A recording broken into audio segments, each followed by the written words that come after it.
colonists were not happy with Great Britain's rule. They wanted to be independent.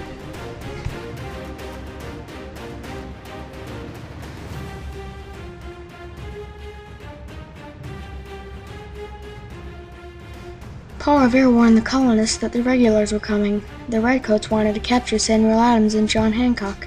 Paul Revere warned them just in time.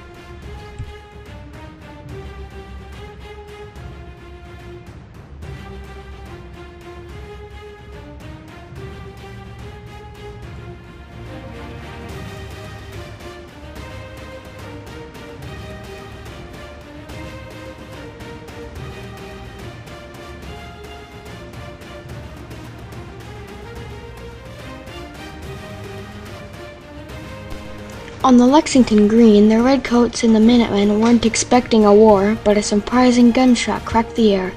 This was known as a shot heard round the world. Now the war officially begins.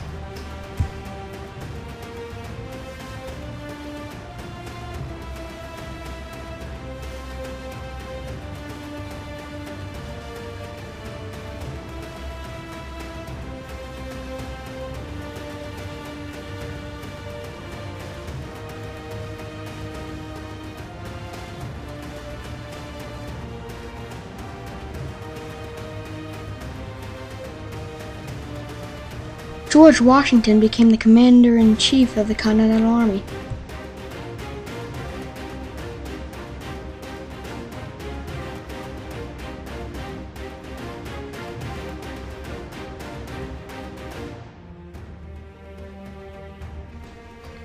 Benjamin Franklin was sent to France to convince the king to help the colonists. France later became an ally.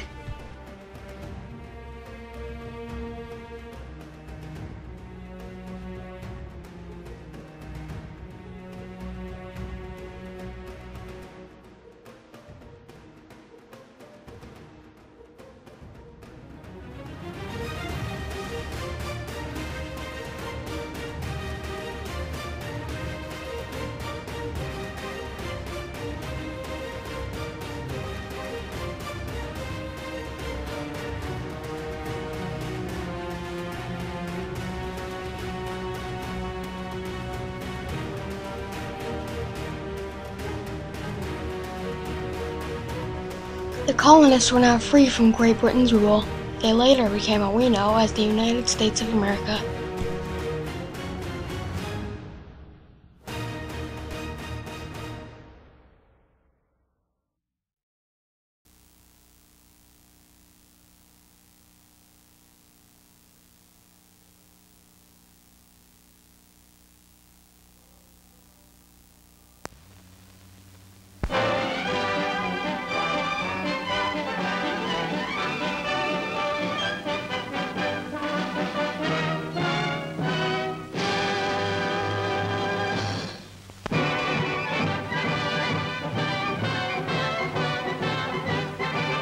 Pasadena presents the annual Tournament of Roses, traditional Southern California New Year festival. Admiral William Halsey, Pacific War hero, leads the 4-mile-long parade of 50 floats in the first great flower pageant since the beginning of the war. The tournament's queen rides past a record crowd of 1.5 million spectators. Victory and peace are the keynotes of this year's pageant. San Francisco's float recalls its part in the framing of the United Nations Charter.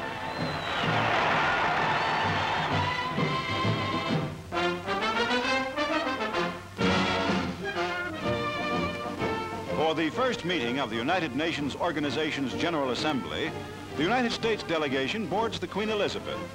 Edward Stettinius, Mrs. Franklin D. Roosevelt, and Senators Connally and Vandenberg will represent the United States in opening the great and hopeful meeting for world peace.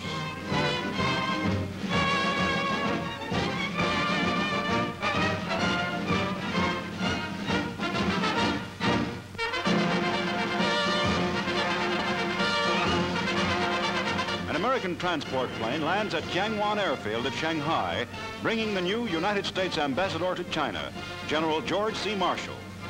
War Minister Ho Ying-chin, the mayor of Shanghai, and United States General Wedemeyer extend official welcome.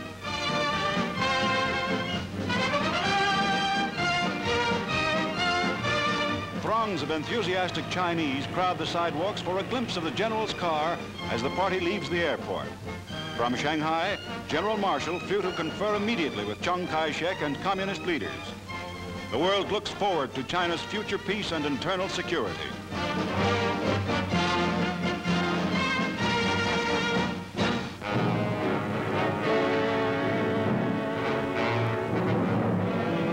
At a California port, a transport lies ready to take a group of Japanese war prisoners away from the United States.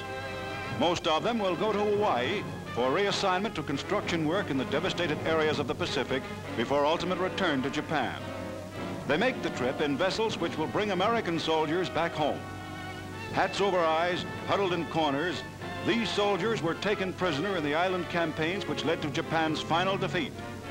All prisoners of war held in America will have been returned by April.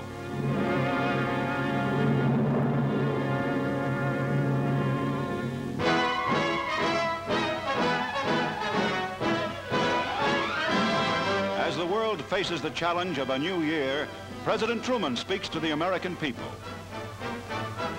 1946 is our year of decision. This year we lay the foundation of our economic structure, which will have to serve for generations. This year we must decide whether or not we shall devote our strength to reaching the goal of full production and full employment. This year we will have to make the decisions which will determine whether or not we gain that great future at home and abroad, which we fought so valiantly to achieve. We cannot shirk leadership in the post-war world. The problems of our economy will not be solved by timid men mistrustful of each other. We cannot face 1946 in a spirit of drift and irresolution. The men and women who made this country great and kept it free were plain people with courage and faith. Let us justify this heritage.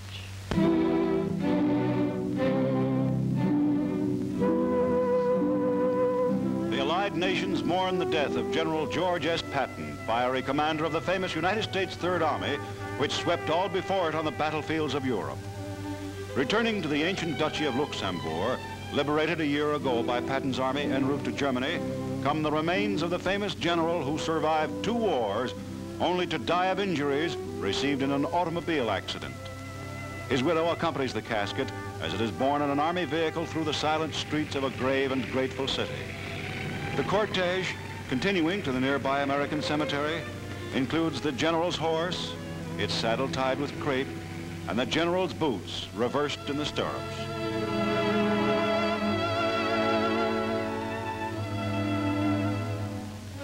The pallbearers, enlisted men of his various divisions, escort Patton's casket to the graveside, where he will be committed to the company of his comrades with whom he fought so well.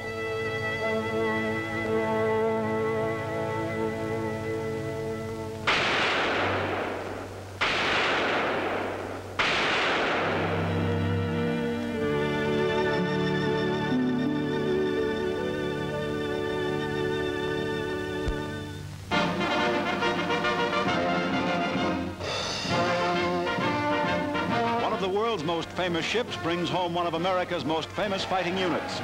The Queen Mary reaches New York with the fighting 82nd Airborne Division, home after 2 years of battle.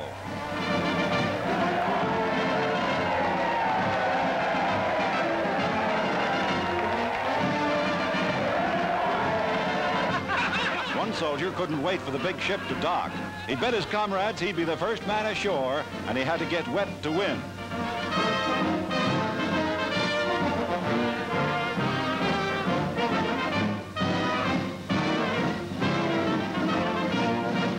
These triplets, 3 boys, were fellow passengers of the division. Infant sons of an American sergeant and his English wife, they were christened aboard ship with the entire division as godfathers. Their mother, Mrs. Robert Glass, who arrived to join her husband, is grateful to the 8,000 soldiers who contributed a substantial fund for the youngsters' education.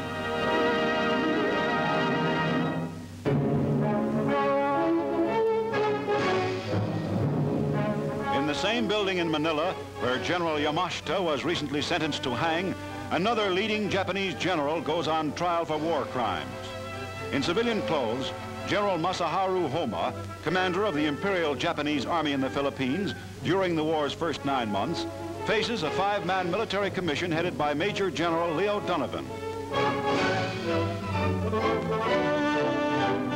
Homa hears his arraignment.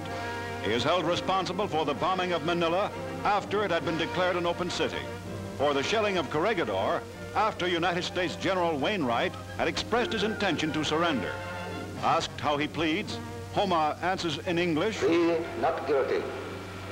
The guilt or innocence of Masaharu Homa will be decided by the commission after due trial.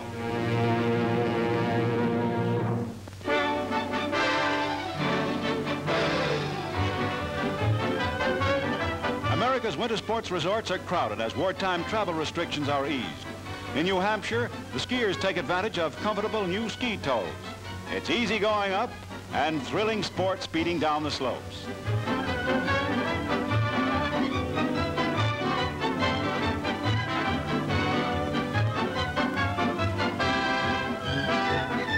In memory of Torger Tokl, America's leading pre-war ski jumper, a memorial meeting is held in New York State. Tokl, who was killed with the United States Army in Italy, won many competitions on this bare mountain jump.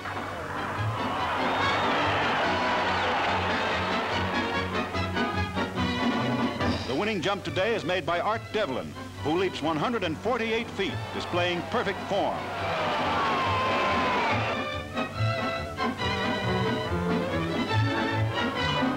But all are not so lucky or skillful. Spill follows spill as the lesser lights try hard to follow in the master skiers' ski tracks.